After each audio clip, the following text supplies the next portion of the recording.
Good morning. This is Cheryl Geyer. I am conducting an oral history interview with Brewster Broder at the Maxim Fisher Building at the Jewish Federation of Metropolitan Detroit on June 28, 2004. I do have permission to use your words, Brewster, and your thoughts in the future for educational and historical research and documentation. So let us begin. Okay. I did a lot of reading, and your background and your family is just rich with history and stories and memories. And I wondered if you'd share some of the early years. I believe you were born in Detroit. Yes. But I'm curious about the household you grew up with your parents Celia and Hymen, who were major philanthropic leaders. Do you want to talk about that? Earliest recollections. Yeah, tell us the kind of house. Well, I had two brothers. One is living still. So there were three boys in the house. Our mother, as you said, Celia, our father, Hy. And we had Helen and Clara, too. Helen was kind of live-in help at that time. And Clara would come in twice a week for laundry and cleaning. And in spite of the fact that my recollections go back to the height of the Depression, my father's coffee business was doing quite well even during the Depression. And I have a little sidelight just to point out the type of man my father was, and why I think, and that's my own observation, he was so successful. He was in New Orleans, I believe, on a business trip when the banks closed. And the folks running the company here while he was out of town called my mother in a panic. What do we do about customers who offer us checks? My father's response was, take the checks, hold them. We do business with good people. They will make them good. And a majority of them eventually did when things lightened up even several years later, but he had faith in people, and that's the cornerstone on which he built his business. And I guess it was pretty good. It worked out. That was very telling about him as the man. Yeah, right. And our home was a conservative Jewish home. My father had very little religious background. His father had died when he was 13, and he began to help support his mother, his sister, and later a brother for all those years, even as he was going to high school and beyond, and never had an opportunity to go to college.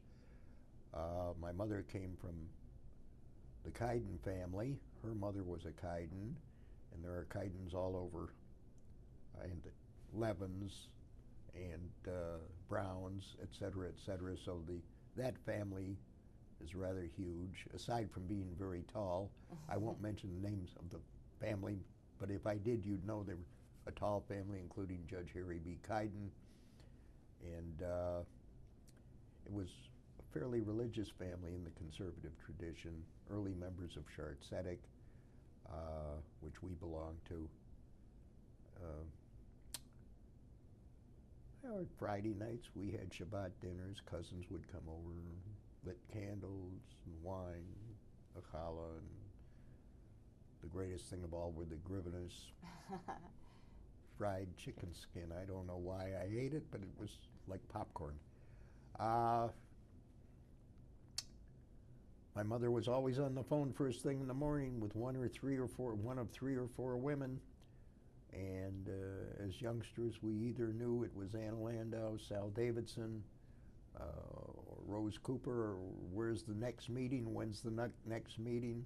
And what were her early involvements? Well, her earliest involvement was a counselor at Fresh Air when it was out north of Mount Clemens, near Port Huron. I don't even remember the name of the location out there, but it was the early days of the Fresh Air Society and the Fresh Air Camp. Then, as a young married woman, she got involved in the Detroit Council of Social Agencies, which was the citywide forerunner of the United Way Community Services in the 30s. And in the mid-30s, she was mid-30s herself. And she was involved early on, after 1926, in some of the affairs or committees of the Jewish Center, which was relatively new, of course. It came out of the YMHA and the Hannah Schloss experience in the teens. And she had two brothers who were doctors, and a brother was an attorney, and a sister was a teacher. And it was a very close-knit family. And what drove your mother to do all these philanthropic things while other mothers were doing other kinds of things? Well, she was doing both, really, and the ability to, I guess the financial ability to have these two people I told you about, quote-unquote, running the household. But I don't think to her exclusion of having three sons and raising three sons and all the things families did together and do together, get in the car, go to the zoo, the library, and concerts, and all of that, which are childhood memories. I would go on Saturday morning to someone's house with my younger brother, and we'd have a discussion of the orchestra, and then get into the cars with the mothers and drive down at 11 o'clock for a children's concert at the Detroit at Orchestra Hall. Wow. And we did that, and I went to art classes when the center was on Melbourne.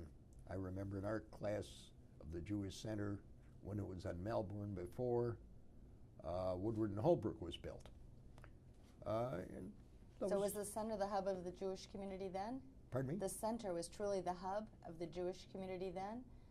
Well, as far as my hub was concerned. It was your hub. Yeah. There was, well, since 1926, of course, there was a federation. My earliest recollection of my mother's involvement when she dragged me along to a meeting or had to drop something off at the federation, which was located at that time at 51 West Warren. Wow. Just, you know, just east of Old Main, the old Central High School, which is Wayne State University now. And 51 West Warren was the community address, but it was just offices on the second floor. It was nothing like even Federation when it went down to the Fred Butzel building on Madison, which was the next move, and I don't even recall what, your archives have those dates, of course. But as I was saying, the first calls in the morning was from these ladies, either Hadassah or Center or Fresh Air, oriented about the next meeting and at whose house and all of that, and those were the regular morning phone calls that would come in. So your mother taught you by example how to be involved in community. I guess so. And your dad? What were his Well, interests? he was involved during the war. They had the Red Feather. My father was because he was in the grocery-related and household goods-related business, tied in with the coffee business, which was the mainstay of his business. He was the head of the, I believe it was the Torch Drive grocery section, much as we used to have at the Federation for the fundraising. We had the Detroit Service Group, and it was done by the real estate division, the food division, industrial, but all of that. He chaired that for the Torch Drive, which was the forerunner of United Way, of course. And he was a member of the board of Hebrew Free Loan, which his grandson is now president of. Congratulations. Thank you. He also served on the Shard Tzedek Cemetery Board for many years, till his death. And that, as now, is a prestigious assignment for any temple or synagogue, to be directing the affairs of the cemeteries and the burial society, or what, you know, whatever each shul or synagogue calls that. And he was involved with the Jewish Center. Oh yes, very much so, very much so, and was brought into it by his brother-in-law, Henry Myers, who had been a president of the center and active in the Jewish Welfare Board, the forerunner of the Jewish Community Center Association, the national organization. And he was sitting president of the center on upon his death. He was still there, and they had a signboard in front of the center on Woodward Avenue, and somewhere I have a picture of this, and I don't know where it is, that just said on the signboard, "In Memoriam Hymen C. Broder," and that was posted. He died about I think on the day the second bomb was dropped on Japan, August 9th of 1945. A lot of sadness. Yeah. Tell me when he was president of the He center. was president, I think he became president in 43 or 44. And there was a book fair then, I think we had spoken of. Did you No, go to the early book no, fair? the book fair started, I believe, in 52, and it was in a room at the Dexter Davison Center, named in my father's memory, the room, and had a portrait of my father. At the back end of the room, if you have pictures looking at the audience, you will see his portrait in the back end of that all-purpose room, which was the first book fair. Wow, that's interesting. What are your memories of the first book fair? Mine, lectures, I was in the Army. Oh, you weren't even. I was overseas. I wasn't even see. around. I see. Did you go to summer camp when you were young, or any Jewish Oh yes, camps? I went to summer camp. Where did you go? I went to, the first year I went was 1936. I went to Camp Moden. Which was where? In Canaan, Maine. Yeah. And I went with the Honorable Abram Cohn and his sister Rita, the Honorable Charles Levin and his sister, and Graham Landau and his sister Carol. Wow. And it was a highly Orthodox camp. Little white shirts and white shorts every Shabbat morning. So you would wear it for an hour for services, pack them away in the trunk, and wear them next Saturday. Interesting. And all kosher, and services in the morning and the evening. And that was for 1 year only. Uh-huh. And then 37 for 39 or 40, I went to a camp in Wisconsin. And then I went to another camp in Wisconsin subsequent to that. But never the fresh air or the local No, community no, camps never or any of community those? camps, no, private camps. And then you went to Central High School? Roosevelt Central in Durfee. We lived directly across LaSalle Boulevard.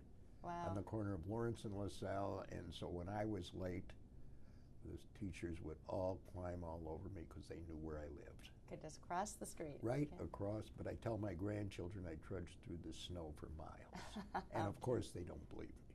How cute. So any other recollections of the Jewish community of your high school years?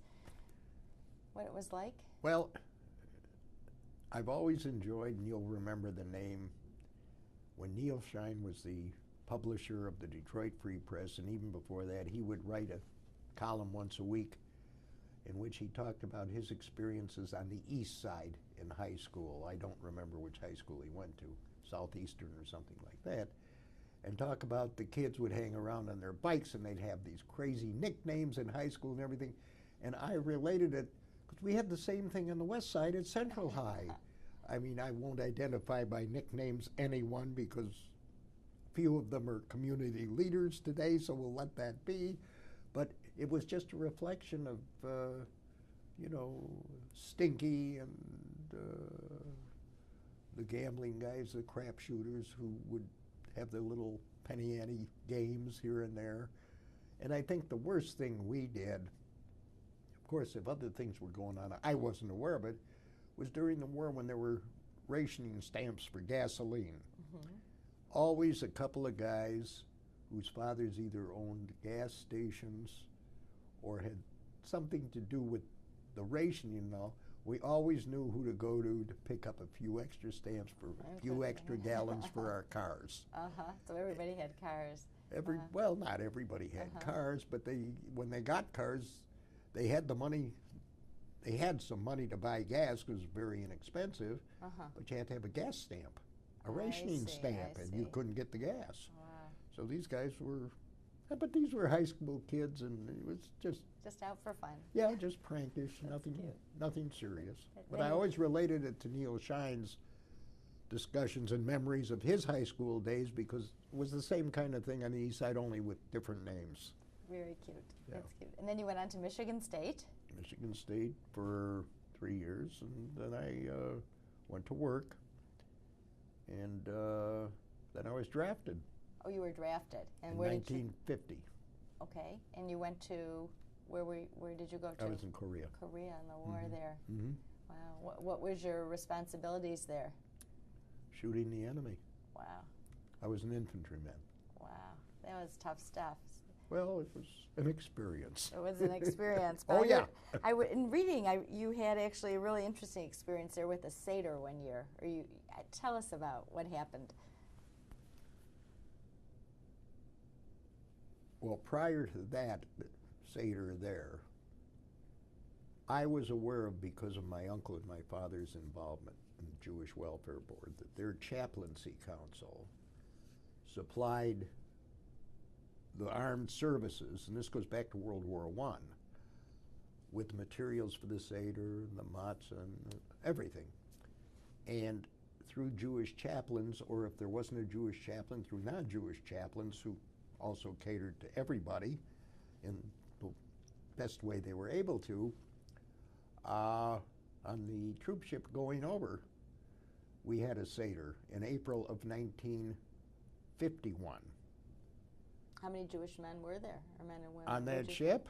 I don't even recall. It could have been 60, 70, 100, I don't know. But the troop ship was so crowded that you would get in line for breakfast. Time you got up and had your breakfast, you almost would have to get in line for lunch, because it would be another hour's wait in line, and that went on for 29 days on the troop ship.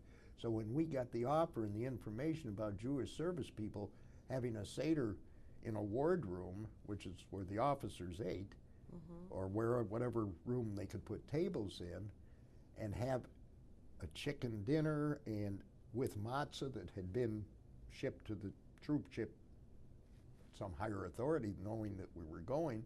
So we had matzah, and we had all the wine and everything. So the captain allowed us to have one Seder. We went to him and explained it's a 2-day holiday. What he didn't buy is that we tried to tell him it was a 3-day holiday. Oh. So we got 2 Seders out of him, crossing the, well, we didn't cross the equator, but the time in the international date line. So we figured we could get a 3rd Seder because we lost the day, but it didn't work. Then the Seder I think you're referring to is the Seder in Korea in 1952. Yes. Once again, it was worked through the Jewish chaplains and the Jewish Welfare Board to make sure that there were supplies of matzah, wine, everything that we needed for a Seder and Haggadahs. And I came off the line and went back into Seoul for 3 days on a 3-day pass or a 3-day leave from my unit, as did others, and we gathered in at my recollection, it was a gymnasium of a high school. And they had about 300 or 400 people, and the president of the Jewish Welfare Board, a man from San Francisco, and the executive director were present in 1952 in April.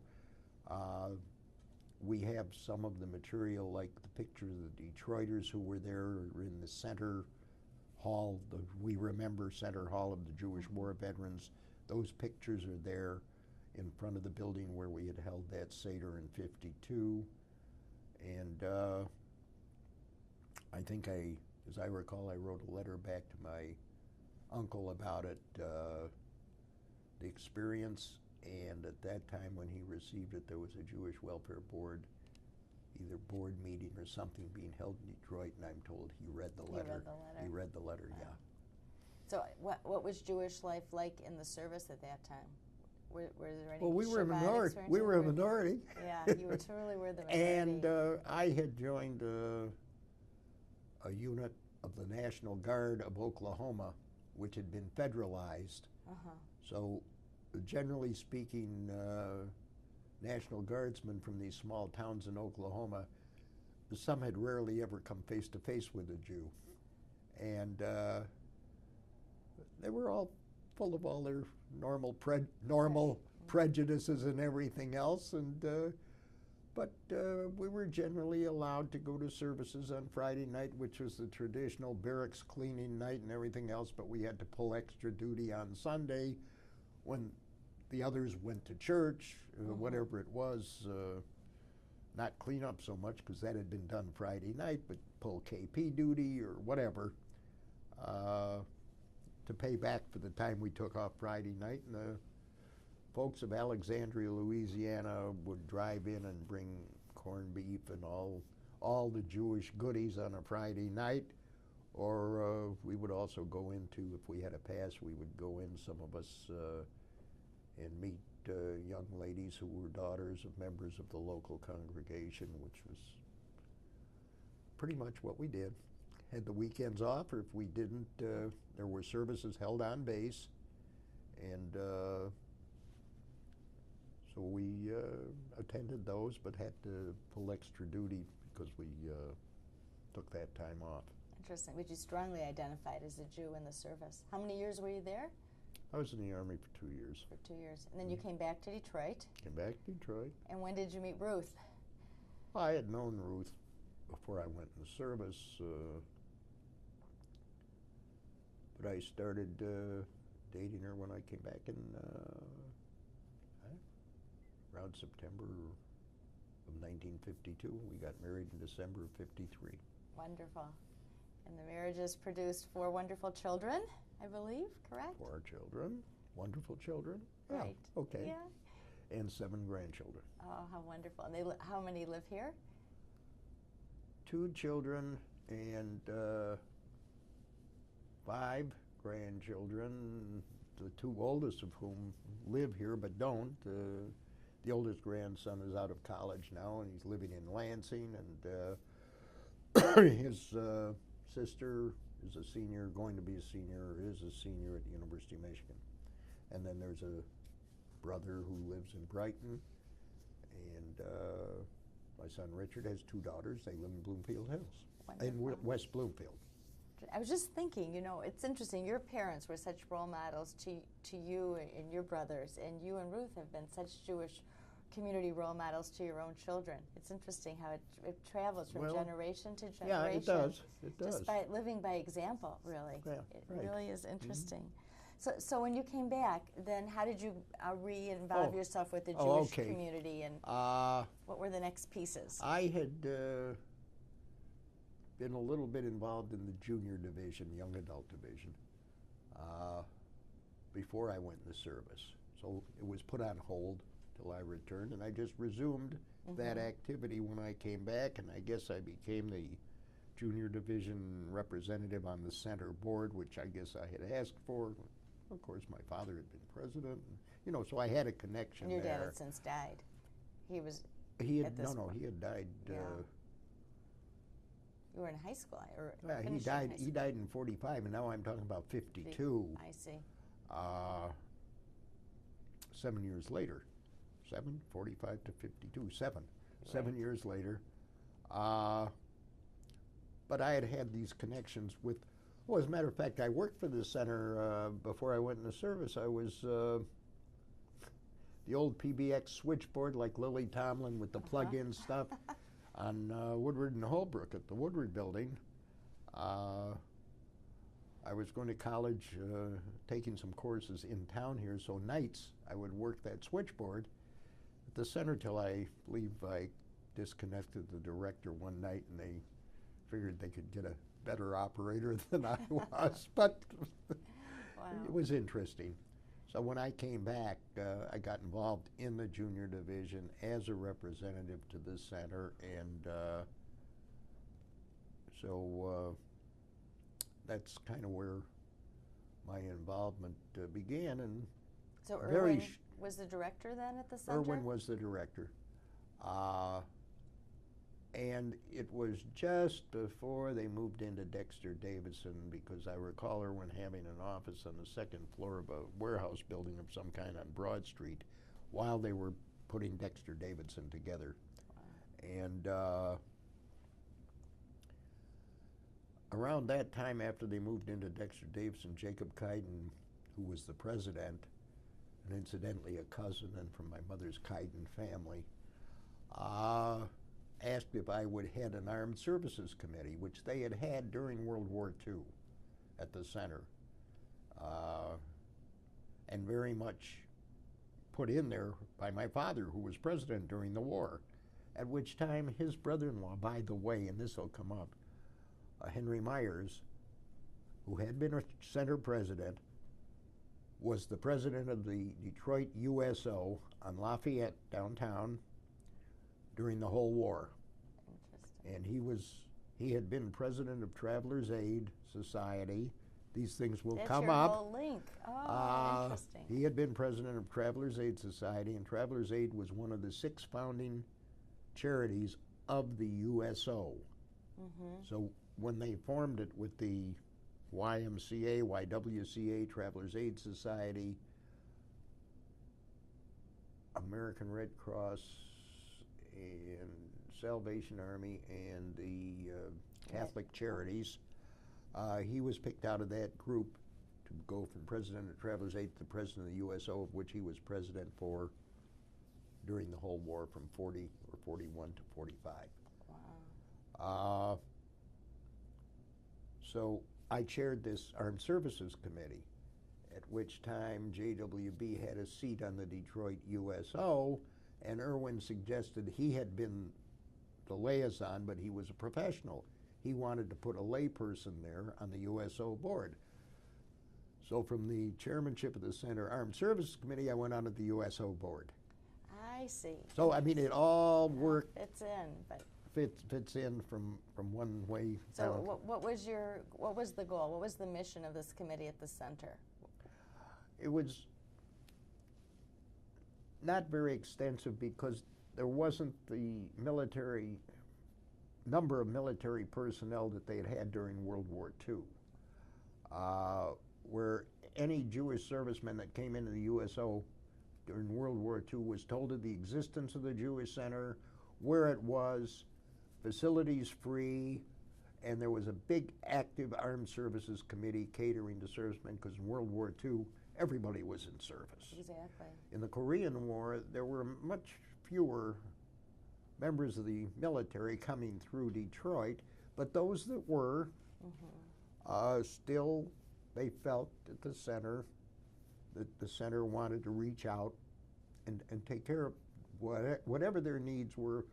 If they were stuck in Detroit for a couple of days instead of a hotel or whatever, get them a place to stay with somebody's home or all this kind of thing. And that's what the committee was doing.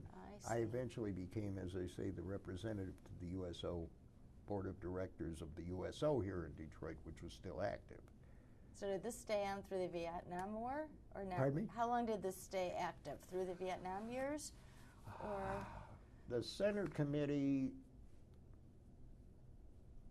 just till 1954, 55 maybe, maybe into, because we still had some involvement in Korea, but after Eisenhower was elected in 52, within a year that Korean active war was over.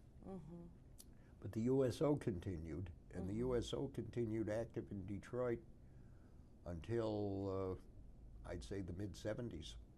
what were some of the things that you worked with then? Mostly social for people, was supportive? What were some of the projects that USO and you involved yourselves with? The USO always maintained a club where the soldiers and sailors and Marines could come to play pool and cards and read, some food service.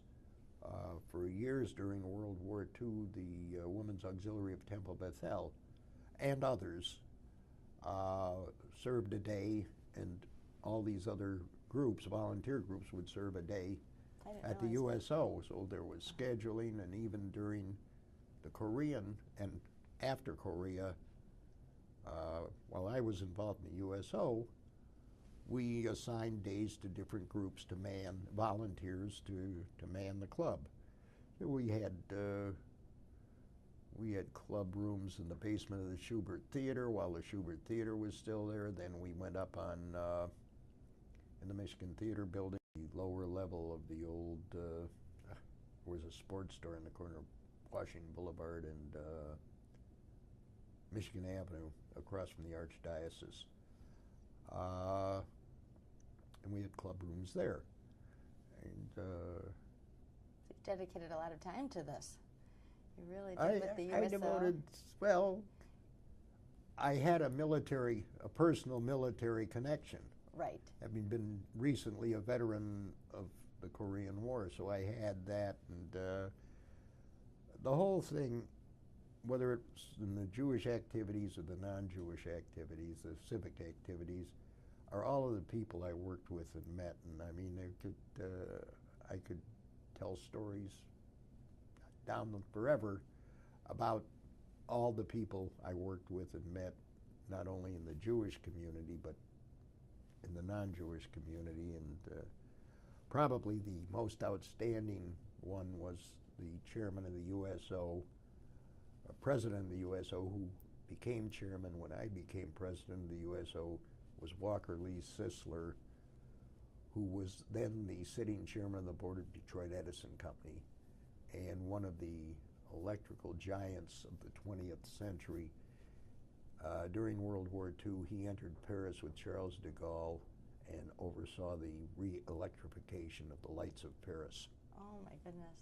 And Walker Sisler and I worked together in the USO for many, many years. How exciting. And an outstanding man. You really worked with the greats. Yeah. And you really split your time between the general community and the Jewish community. It was almost like a parallel track. Yeah, it was a working parallel with. track. Right.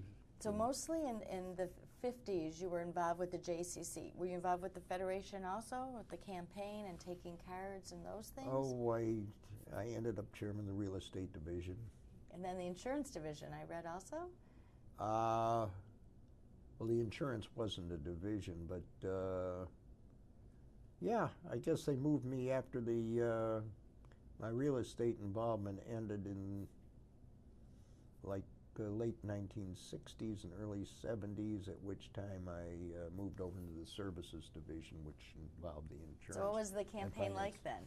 Tell us how it was different than today? There were more events, or it was easier? Oh, there to were get always in place? events. There were always events. There were events now. There were events then. I don't know the quantity. Well, we all thought we had it lined up through Detroit Service Group pretty well with all the divisions and all that we no longer have as outlined, and we had the service group golf outing every year, which they no longer have. And some of the older members take the, well, you know, we had a good system. It didn't break, so if it's not broken, don't change. And but things change, and methods change, and you can't say one was better than the other. I don't know that there isn't the same camaraderie within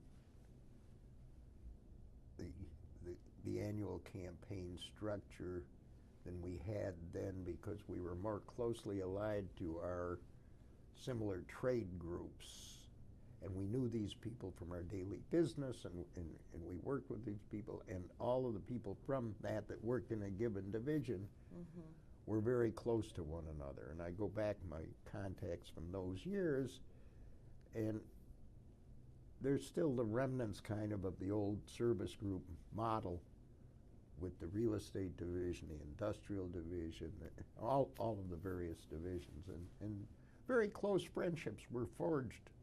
Right. Lifelong friendships as a result of that kind of thing. And I would hope that the same is happening now. I don't. You really shared a don't know. common passion. Right? Yeah, I don't know, but it's different, as you said. Yeah. So the director then was Isidore Sobolov, or who were the directors that you worked with well, Federation in those years? Isidore Sobolov, and then Bill Avranen, and of course Saul Drockler.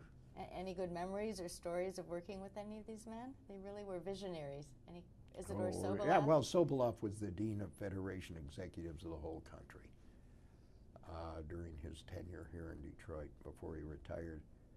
The cutest story is about Sobolov at a meeting, and these meetings go like did go from Thursday to Sunday and all, and Saturday morning the Jewish meetings would all have services, as they should, and in the afternoon they would have Oneg Shabbats. These weren't meetings because you don't have a meeting on a Saturday, but it's okay to have an Oneg Shabbat. Well, you know, a meeting is a meeting. Sobey, who was an inveterate pipe smoker, would sit, or did this one time, and this may be an apocryphal story, sat in the back, and he was an inveterate pipe smoker, and he was smoking his pipe on Saturday afternoon.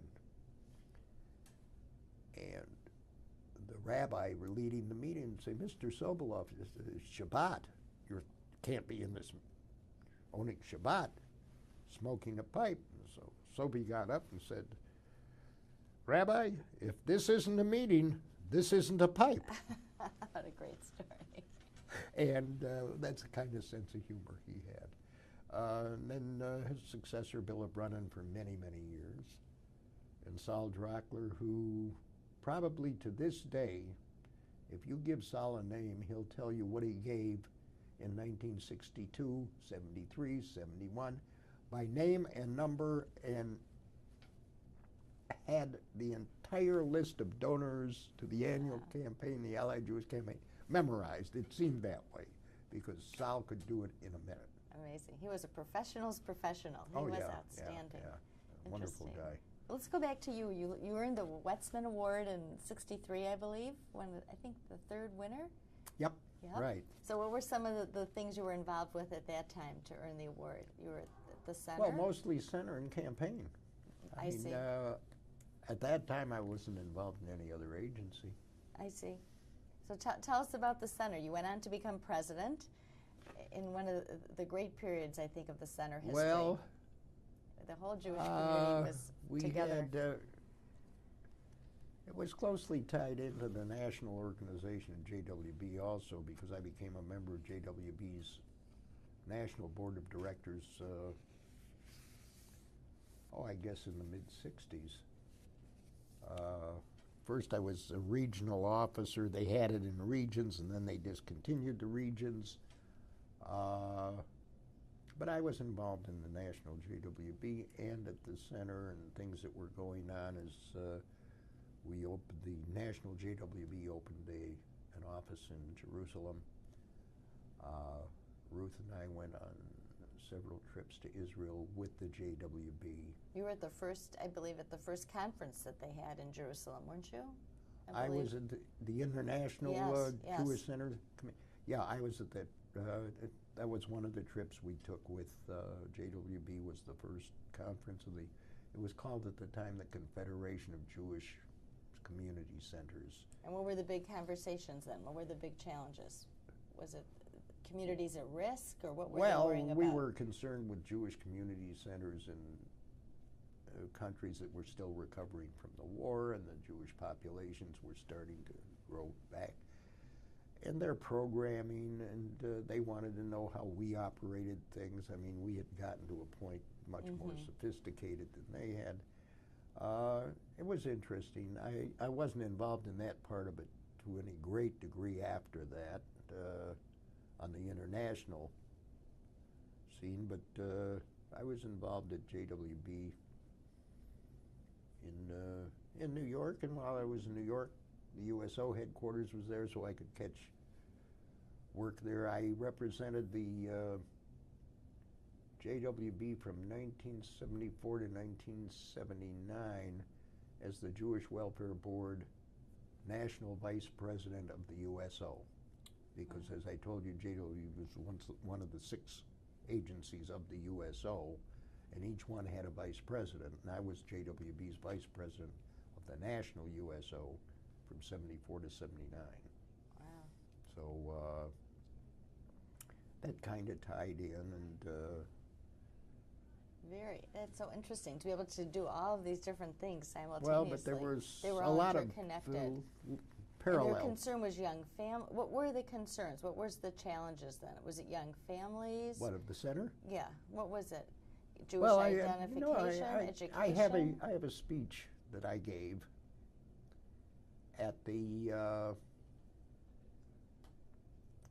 GA in Pittsburgh in 1971, the year Jane Sherman and David Page won the Simons and Wetsman Award. And they were there. And I have a copy, I have it at my desk, of the speech I gave to a meeting.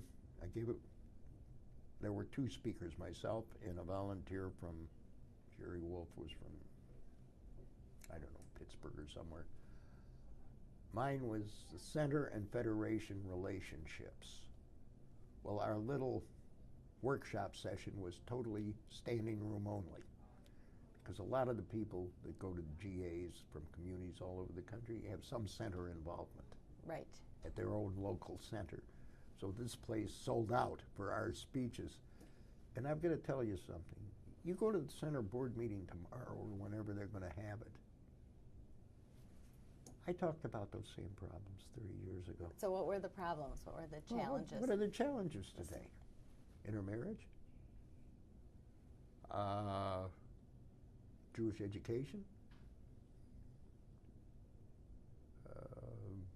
Our health clubs and physical fitness, are they supporting enough budgetarily? And how should the Federation view the budget of the center as an agency differently perhaps than some other agencies? Because the center, while the Federation is the address of the Jewish community, it isn't in the numbers of bodies that come through the door. The center is the center of Jewish activity in Detroit by numbers of Jewish bodies that walk into the building. They don't walk in to Telegraph Road. They're in contact, but not in the numbers of the bodies that day after day after day use the camps, use this. And those are the same things I talked about 30 years ago. Now, I don't want to appear that I'm such a genius, because generally you get an awful lot of input in writing by your staff person, and I may have just delivered Irwin Shaw's paper, but I was the speaker. But he and I did work on it together. But his knowledge and background and everything was really the bulk of the presentation. I happen to be the body saying the words. So, I mean, I want to make that clear. I didn't write that. A collaborative effort, though. Yes, collaborative effort. Truly, I'll take some responsibility. But intermarriage was so challenging then also, is today? Yeah. Oh, sure. I mean, all these same I've gone to a couple of spread out center board meetings as a past president and all, and I've sat there, and I can be honest with you. I'm hearing the same thing. I mean, they're in different words. They're updated. We didn't have cell phones as a problem at a book fair presentation. Please turn off your cell phone. We didn't have cell phones. Today they have cell phones, but it's kind of that. It's modernized and up to date. The problems are, but they're really underlying the same. And that's not to say the center movement or our center hasn't made progress. A lot of progress has been made. A lot more awareness. But the base underlying discussions are so very similar. They really are. True. People are people. So yeah, that doesn't people change. are people, and the problems, some are solved, some are alleviated. But the budget issues are the budget issues. The budget issues are the budget issues, and well, that's pretty concise. Yeah, the budget issues are the budget issues. And where do you put the money? To education, to physical fitness, to camping, to, I mean, the whole gamut. Interesting. So when you were president, what were you most proud of during your years at the center?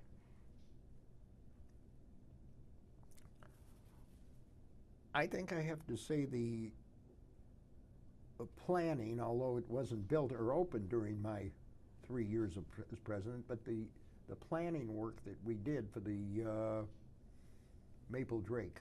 Oh, so that actually took place at that time? Oh, sure. I don't remember the date the property was acquired, but once it was acquired, the planning started to begin. What is it we need, and how many square feet, and then we had to select an architect, and then we had to select a contractor. Then we had to say, how do we raise funds, and where do we hit this community, because it was a big ticket item. Right, and you think the community was ready to move at that point? It was just such a... It was tough. I'll tell you why. We had scheduled our opening fundraising event, as I recall, at the home of Marty Citron, who was a member of the center board, who was a vice president, and a strong community leader in many other activities. And the first opening fundraising was in the fall, scheduled for sometime late October, early November of 1973. And then the Yom Kippur War hit. Right. Do we go to this community at this time for the center fundraising? Because Federation was going wild in terms of fundraising for Israel and the special emergency funds and all of that right then. Or do we postpone the fundraising for the center to some later date? That was a toughie. And what did you do? We held a meeting. You did. We did hold And a how did meeting. the local community respond? That portion of it as the kickoff, we were dealing with the larger donors to get the base for the future fundraising. They responded very well. It was tough. But it was a tough decision to make, whether you go or you put it on hold for 6 months or whatever. What was right, your, I'm sorry. Right at that time, I mean, Yeah, you were really yeah. tough. And what were your memories of the Jewish community during the 67 war, 73? Do you have any things that you remember about how we worked together as a group and fundraise and the energy? No, the only memories are that this is Detroit. And you put a problem in front of Detroit Jewelry, and they respond. And they did respond. And Detroit always has had the reputation not only of responding, but responding in a national leadership way. And it's interesting, you're talking about how they responded to those specific events and the fact that we were the leaders and on and on and on. I think you'll find, as you talk to people or as this whole project goes on, when you ask people who have been involved in the agencies and all of that, much like myself, that each of the agencies in Detroit and each of the Jewish communal efforts in Detroit invariably are the leadership groups nationally. I don't care if it's our center, which originated Book Fair, and that's just one example of the things the center has done. It could be the JFS, Family Service Agency. I'm using old initials because they're easier for me to, I don't know all the new name changes. The vocational service, the family service, the apartments, right down the line. Most, and maybe even all, of the Detroit agencies, from Federation as the umbrella, down to the very separate agencies, are national leaders. So true. And it is so reflective in answer to your question. How did they respond? We responded as members of the Detroit Jewish community. The need's there, answer the need, and let's go on to the next problem. And that's the way, at least my recollection through all the years of my involvement. Interesting observation. You're so right. And I'll also tell you this, in many ways, many of the non-Jewish organizations I've been involved in have the same reputation. Who originated United Way in the entire country? I do not know. Who is that? The automotive companies in Detroit, and the Detroit United Way was the leading in Detroit's war effort. I don't know the numbers as specifics. That I recall because I was much younger. But in any of those agencies, there is that leadership component that comes out of it. It's funny, whether it's a Jewish community or not, there's a leadership component that galvanizes the community and moves it forward. Now, in recent years, when I say recent, I'm talking 30, 40, 50 years, it's men like Max Fisher and Taubman and Davidson and Alan Schwartz, and they galvanize or respond to galvanization, if you will, members of the non-Jewish community, the Henry Ford II's, the Walker Sislers, the, oh gosh, there's 100 different names in the general community through the years that have taken a lead in whatever it was communally that they did, and it's given that kind of, maybe it's our competitiveness as an automobile city, I don't know. Maybe, interesting. So who were some of your mentors, and who are the people along the way that you talked with and confided with and helped to guide you in your thinking? Oh, there were so many. I mean, it's hard. But in the younger years, who were some of those people? Well, it's hard to tell. Also, even in the younger years, I'll say this: the fact that my father died at such an early age, and I was 17 years old. My older brother was already in the Army, and they went off to college, so he never had a big presence in Detroit. He ended up living in Cleveland for 45 years. So I was at home, and my younger brother was at home. And many of the men and communal leaders who had been friends of my father's kind of looked out after me. Here I was 17, just going to college, coming out of college, whatever.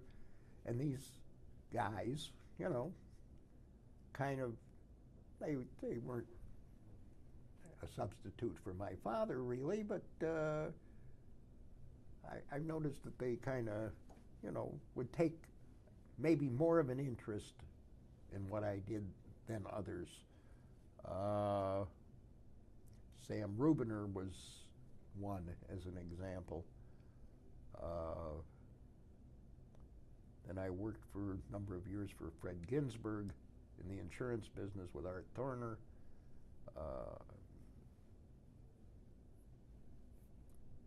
In the agencies and all, Irwin Shaw and I were very close for many, many years. I mean, till the day he died, practically.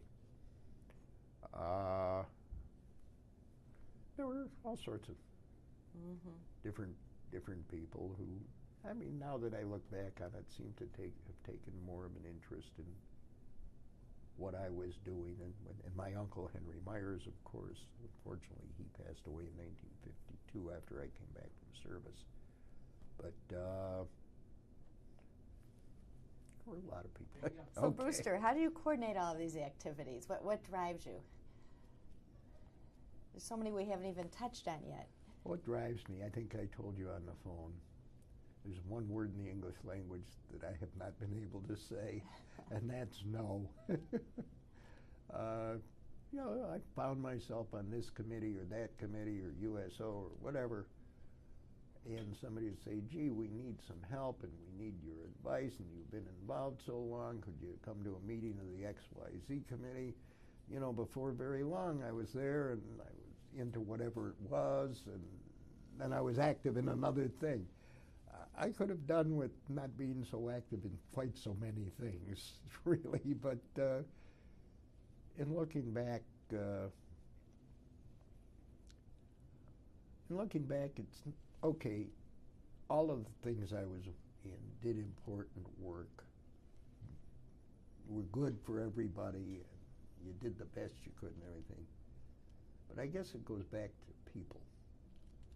You know, if I didn't like the people and I met people along the way who I was not impressed with or who I could not work with, I don't suppose that I would have remained as involved in everything. But it just seems in everything, in every group I was involved in, there were such great people. There's wonderful people. Now you would ask me who had mentored me and everything else. Well, I come up with a couple of more names. At one point, Jack Miller was president of the center, and I worked with Jack. Great guy. and Sam Frankel and Chuck Gershenson, and So tell us about them for a minute. You'll interview them, or you have interviewed them. But what they told you, what they shared with you, that No, guided just you. just their leadership and They're just their clear thinking and their feeling towards the community and their commitment. It kind of well, once again, as we've said, I didn't have a lot of commitment that I learned from my father, unfortunately, because it was a question of, at 17, I was more interested in many other things than in his communal work, or my mother's for that matter. But as I grew, I saw I felt what my father's might have been, but that's a might have, and I did see what my mother's was. And of course, there are many things she's told me through the years vis-a-vis the Federation campaign, everything, none of which I will repeat. But these were observations which everybody has. You sometimes, if you don't say so at a Board of Governors meeting, you go out of the Board of Governors meeting, you still feel that, gee, we shouldn't have done this, or we shouldn't have done that, or, I was one of two people who had kiddingly, I'll admit this, I couldn't see moving to Telegraph Road, and I voted against it. I was one of two at that board meeting that voted against it, because no way are we going to have a building on a road busy as Telegraph Road where the people would come to meetings. Yeah, look what happened. Maybe it's a good thing I'm not on that board anymore. That's cute. And I won't identify the other vote. That's interesting. But the center was truly the hub when you were the president. It was just such an exciting time. Well, there's no other center. I'll tell you what. Yes, it was, but it still is.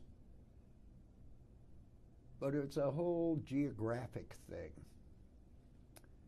I mean, I meet with my contemporaries and people a little younger than myself who would say, well, gee, all I did was get on a bicycle, and 4 or 5 blocks I'd be at the center. Well, the center was in town. The center was in the middle of the Jewish population. And once again, let me throw in Irwin Shaw when we talked about Maple Drake in the beginning. Gosh, that's way out. Who's going out there? You're going to go off of Curtis and Myers. You're going to go to Maple and Drake. Where is Maple Drake? People didn't even know where it was. Why did you choose that site? Well, no, I didn't choose the site. The community chose the site. They acquired the property, and it all began. And I wasn't personally involved in the real estate committee of the Federation, and the decisions were made that be the site. Although I'm sure Irwin was. How much before '73 that was decided, I just, well, before 1970 even, that it was, I mean, we knew we had to make a move. Where there was a lot of conversation about making the main center 10 Mile Road at the Morris. Because you already had that property. We already had that property, right. And there was a building there, and there was, I mean, the apartments weren't there then. Right. So, I mean, we had land, we had the building, and we could have put a big building, but we didn't have a freeway, and we didn't have the Charlotte Rothstein Park and all that level area behind it because it was stopped by roadways. I remember that Irwin and I made a presentation to the Capital Needs Committee and also to the Capital Needs Committee of the United Way, because we looked to them for building financing as well, which we outlined on the map. The bagel factories were moving out, the synagogues were moving out, and where were they going? They were all going northwest. How far out should northwest be? Define it. Well, Maple Drake sounded like you were going to Flint, you know. And now today, you know, 30 years later, our communities aren't that far from Flint, are they? That is true. You got out to Commerce Township, where there's a sizable Jewish population today. How long does it take them to go to downtown Flint or downtown Detroit? if you're near I-75, it's not very far. That is true. But now, truly, it was a good decision. It just took years to grow into it. Yeah, okay. But and I'm sure along the way we made fortunes for a number of builders who acquired property and built home sites for sale. Oh, interesting. I think the builders did very well by our moving out there too, because they had to provide housing for the Jewish community that was moving northwest. So do you think the current center has that same feeling of the old days or our memories, or is that just, you know, exaggerated? Some people will say yes because they want to. Some people will say no. It goes back to the demographic and ease with which the young people can come home from school and go to the center. Now you got to have wheels. Right. I mean, you got to drive there. And if you don't have a driver's license, somebody's got to drive you there. Right. Then, when I was growing up, I took the 14th bus to Claremont, and Claremont streetcar across to Woodward Avenue, and I'm at the center, you know, because it was just 2 blocks below Claremont. I don't know if you're familiar with all those streets, but not so well. Huh? Not so well. Not so well, but it was no big deal because a friend of mine who lived 2 or 3 blocks from me, one night a week would go to a Boy Scout meeting at Temple Bethel, which was across the street virtually of the center on Holbrook and Woodward. And we would get on the bus in our Boy Scout uniform, get on the Claremont, transfer to the Claremont streetcar, and in about a half hour, maybe more, maybe less, we were at Temple Bethel for our Boy Scout meeting. And at 9 o'clock at night, we would go home, even after dark. 12, 13-year-old kids. Very different. You know, I mean, there is a big difference in the demographics today. Yeah, we have to accept that. What do you think the future is of our center? Will it always be the hub of the Jewish community of Detroit? I think if the board of directors does their job. Interesting. And the open membership policy. What are your thoughts on that? You got a good one here when you ask that question. Boy, was I against it. All the way right down the line. We discussed it in the 70s and the 60s and the 80s. Well, I wasn't around that much in the 80s, but the 60s and the 70s, we discussed it, and everybody else around the country has open membership. Center, they're mostly all open. Why aren't we open? Well, not off the record, because we're on the record, Irwin Shaw was against an open membership policy. I was very much opposed to it. I would go to the national JWB meetings and I would defend our position of closed membership. And have I seen the light? I don't think it's such a big deal anymore. Oh, we're going to have half the membership non-Jewish. Well, it was handled in a very good way, I think, anyway. I started going back to meetings when I heard they were discussing it, and I said, whoops, I want to be there, I want to get in on this. And I started out on that side, and then they said, but Brewster, all we're doing is, if somebody walks up, says, we're just not asking the question, are you Jewish? How many are in your family? This is the price, this is the membership. We're not saying we are now allowing Jewish membership with any kind of big campaigning. We just don't ask the question. And when you're not asked the question, don't have to give an answer, you join. If the organization has what you're, and the center makes no bones about being a Jewish community center. Programming is Jewish, even more so, it everything is Jewish, and even more so. And those that want to participate in it, fine. And those non-members, those non-Jewish members, fine. If not, fine. But they find the program activities in the activities booklet twice a year, or whenever they publish the various classes and all that. There's something for everybody. Well, this family won't put their kids in a Hebrew class because they're Catholic. Well, why do they want them to learn Hebrew? Well, so they don't go there. They go into a ballet class, an aquatics class, or whatever. But I don't think there's probably not over 300-400 members of the whole center that aren't Jewish even today. I don't know the number exactly, but it's interesting. It's interesting to study. But I would argue with the centers out of the state around the country in those years, Well, we have non-Jewish membership policy and everything, but we limit it to 5%. So my answer was always, oh, and how do you feel about Harvard limiting Jews going to med school? Oh, no, we can't put a limit on. Well, you're putting a limit on membership. Harvard can't put a limit on med school? Why not? Interesting. I mean, interesting. That's a but good that response. Things change. I mean, every time you ask me a question, I'm going to tell you things change. That's true. So some other really important civic involvements. Maybe we could talk about the American Red Cross or some other things that you did with the city of Detroit as a Jewish leader. I got involved in Red Cross. I don't remember now. I've been Red Cross board member for 30 years.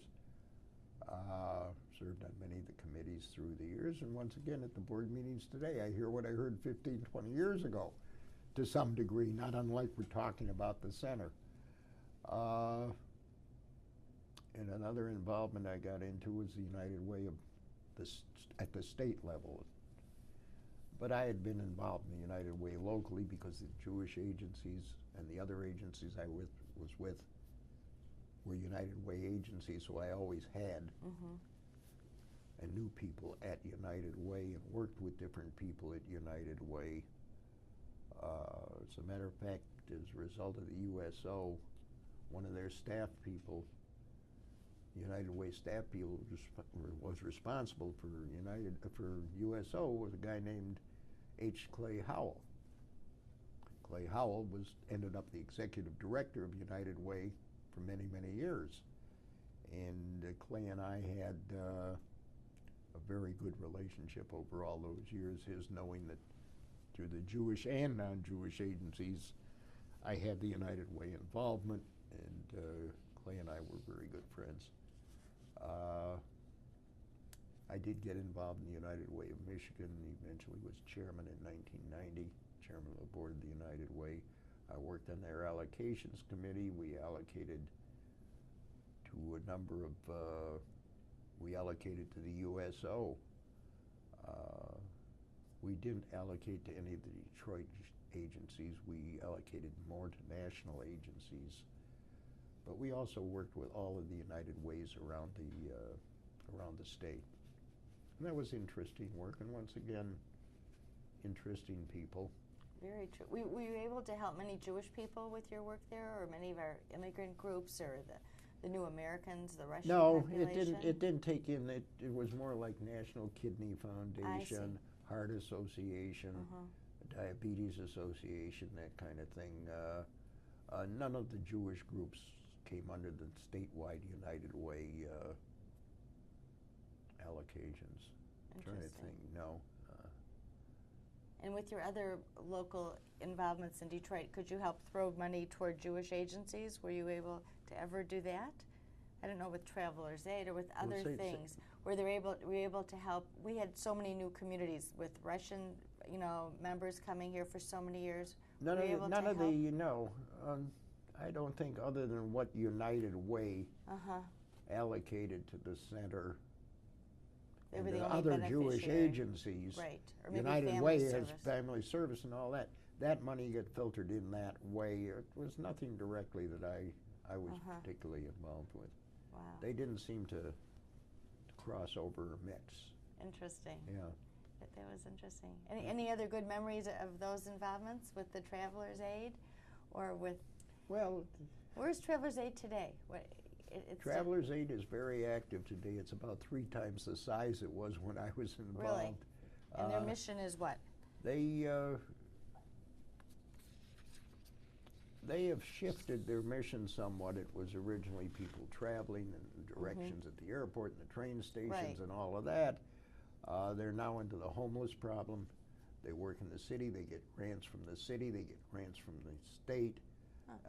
They work with some job work. They work together with other agencies. We had a great time. We had a national USO meeting here in the 60s, of which I was co-chairman with this Walker Sisler, who was the CEO of Detroit Edison.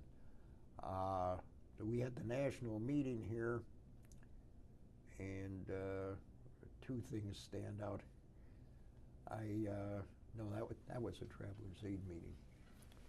That was the Travelers Aid national meeting we had in Detroit, and we had one of the suites at the Book Cadillac, and another fellow and myself were manning the bar, and this gentle, sweet little old lady came up to the bar and nicest voice says, you know, I'd like to have a Manhattan. I said, I'm sorry, ma'am, we're not real bartenders, you know. I don't know how to make a Manhattan. Then give me a gin on the rocks from this little old lady, and kind of, you know, she was a drinker. But the USO national meeting we had was at the Book Cadillac. And part of the program were the junior hostesses that danced at the dances with the soldiers and the whole bit and everything. And some guy shows up the day before the meeting, an Army person, soldier. The story was he was going to, on his way to Washington, to be presented with the Congressional Medal of Honor from President Nixon in the Rose Garden. Wow. And the military people that were at the USO meeting, because we always had military representation, made a big fuss over this guy. And yada, yada, yada, and he's the guest of honor at the junior hostesses dance, and you know, like they say, everybody's making Shabbos over him. And the head of the USO at the time was the retired General O'Donnell, I think it was. He takes me in the corner, he says, I don't like what I'm seeing with this guy. This guy's a phony. I said, General O'Donnell, your colonels and everybody are making Shabbos, so I didn't use that term, of course. What do you want me to do? He said to me with his finger in my chest up against the wall, you know, and here I'm a civilian. I don't have to respond to a retired general. He says, I want you to find out all about it and get rid of him, because he's a phony. So I said, his stories with the locations and units in Vietnam didn't gel with somebody. And so they were starting. Turns out the next morning he's gone. Where'd he go? They picked him up. He was AWOL. He was a total phony. Oh, my goodness. And he had everybody convinced. The colonels are buying him dinner and had everybody convinced he was going to the White House to get the Congressional Medal of Honor from President Nixon. I mean, there have been some great moments. Great moments, yeah. Great moments. I was just going to switch gears for a moment. Back home, you and Ruth were members of Temple Bethel, or you still are? We're not members anymore of Temple you Bethel. weren't. We're Temple Israel now. Oh, okay. In the early days, or anything to share about Temple life? Well, I wasn't brought up at Temple. I was brought up at Sharet Zedek. I married Ruth, and we joined Temple, and were members of both for a number of years. But Ruth's family, if we were still members and our children were members, our grandchildren would be sixth-generation members of Temple, because Ruth's a third-generation member of Temple Bethel. Would be if she were still so it was purely her decision to leave, because I had no input into that one.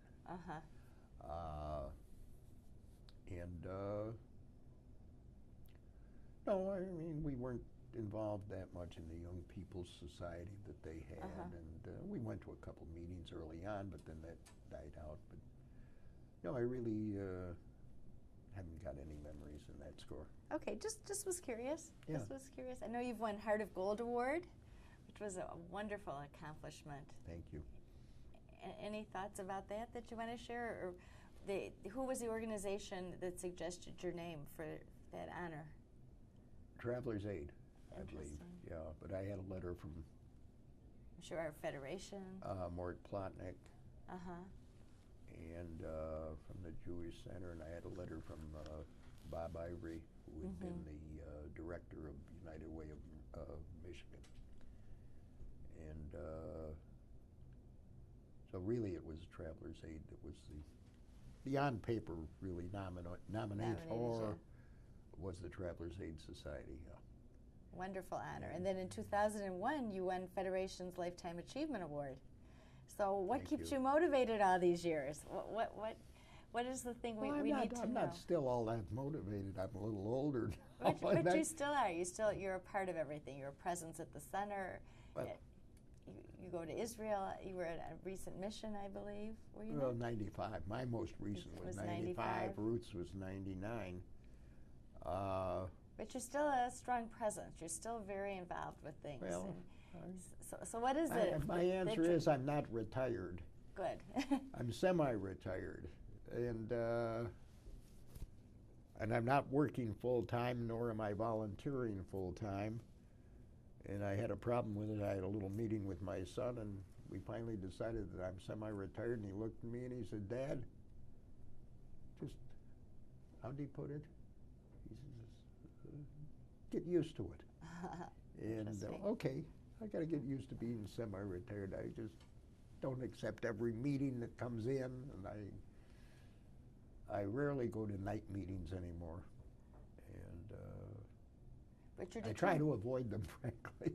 Sometimes it's difficult. Yeah. But your determination to help the Jewish people or people in general, where does that come from? It's more than just the social camaraderie of people. There's something within you that wants to change and improve the world. It goes back to one of the many things, unfortunately, fewer than I would wish, from my father. When he was involved, I remember his saying, "When you take from a community, you have to give back to the community." I mean, that's pretty much the bedrock. And I would say, sitting in this room and in the other rooms here at the Federation with all the pictures on the wall, I think most any one of these people on the wall here would say, if you take from a community, you must give back to the community. And I don't care whether it's Max Fisher or the new winners of the Wetsman Award or whoever. Mm-hmm. Well, truly, you've done that with great grace and splendor and direction. It's really exciting to be in your presence. If you had to choose the one accomplishment you were most proud of, what do you think that one would be? So many. Well, that's a tough question. That's a tough question. Or maybe the top 2 or 3, but when well, you at look least one of them. Okay. Okay, the last whatever input I had was the concept of Maple Drake, the Jewish Community Center, and beyond that, which I had very little input, but it was an outgrowth of that, was the building of the Applebaum Community Campus. I got to get my name straight because there's so many names out there. That grew out of the foresight of others than me, because I wasn't involved in the purchase of the property. Yes. To purchase enough property there to continue to have room to build that campus with the center as its focal point, or at least as its original focal point, and have that whole big corner. Of course, as you recall, maybe Northwestern Highway was supposed to eventually continue out to I-75 and cut off a piece of it, which never happened, which was okay. Thank goodness. Yeah. There were adjoining pieces of property which Irwin Shaw wanted to buy originally, which for fiscal or other reasons were subsequently purchased, maybe should have been purchased earlier, but we've got them now and we're building on them, so it's worked out. I think that would, but on the other hand, I can't minimize what I did during those years at the USO. What I've been able to add, being a member of the Jewish community, intimately involved with the Red Cross, of which there are not an overpowering number of Jews involved in the Red Cross, notably for the reason of the International Red Cross vis-a-vis the Magen David Adom. Oh, so you believe that's the reason? The relationship there, which has been bad, because it's on a governmental, people don't know, lay people don't know the whole problem that the American National Red Cross and our local Red Cross has with the non-recognition of Magen David Adom, and that it is purely coming out of the International Red Cross in Geneva And the votes on that overall international board are of all the countries, almost like the United Nations. And who's voting against it? The Arab world. I see. And I've talked to people about giving money locally. And I've gotten a number of different, some people do, and some people give blood, and some people don't. And some people say, oh, the Red Cross, they don't recognize Muslim, I don't want anything to do with them. Well, you have a fire, your local Red Cross is going to be there. Your local Red Cross runs the aquatics program, not runs it, but is involved in the aquatics program at the Jewish Center.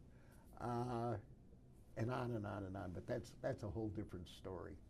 But I think it's important that there's been Jewish... You've been a strong Jewish voice in so many of these civic organizations. Well, there are others at the Red Cross. Oscar Feldman is very important to the local Red Cross, and other Sheldon Toll, and there are others on the Red Cross board. But through the whole years, it's just... A handful, though, truly. Yeah. But that... going back to that, the whole center thing and Maple Drake and all of that is kind of, I would say, stands out. It's extraordinary. So we spoke earlier about your grandchildren. What do you tell them about volunteering? How do we ensure the next generation? They're going to have to get it from their parents. I mean, it's they're still very young. Well, very young. And our oldest grandchild's 23. That's not very young anymore. It's interesting. Our oldest granddaughter will call when she's in town from Ann Arbor and say, I want to come over for a Shabbat dinner Friday night. Well, candles, wine, challah, all there. Make Ruth, not all the time, sometimes makes matzo balls, but always has some gefilte fish, maybe not homemade. She isn't going to see this, is she? No. I hope not.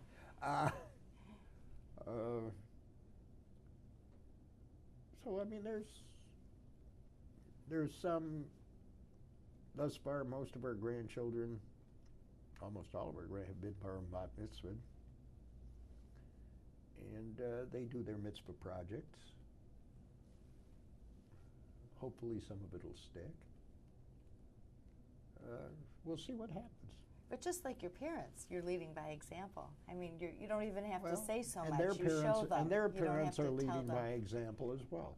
It's a beautiful community legacy. Involvement. Some of it's Jewish, some of it's not, but it's community involvement. But as then, a Jewish then maybe person, it's the problem of the Jewish community to reach out and get them. Uh-huh. Okay. It's true. Interesting. So you've been such a wonderful role model for all of us. For me also, having served many years as a center staff person and for a period as a board member.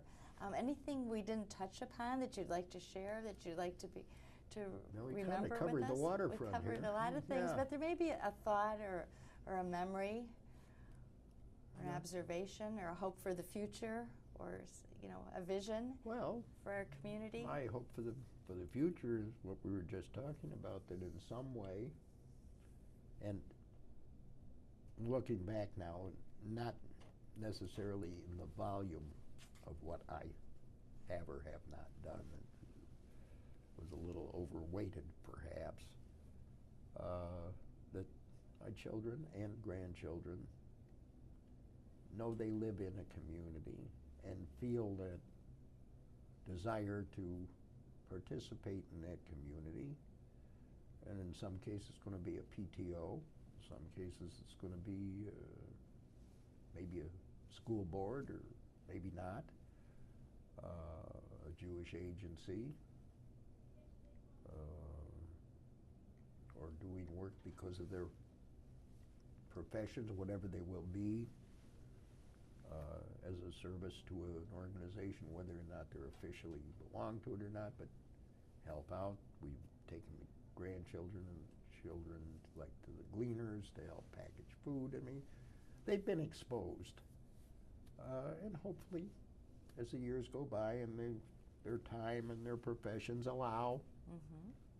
they will have some involvement. I guess that's It's a what I beautiful hope. story. I guess that's what I hope for. That Yeah. is very beautiful. Yeah. Well, Thank you. it's an honor to have met with you Well, and to have it's not spoken with you, an and honor. we learn from you. And I just hope you stay in good health to continue to do such important good work. Let's 'Cause our hope. community is blessed to have you Thank as you. one of its great Thank you. members. Thank you. Thank you. Cut.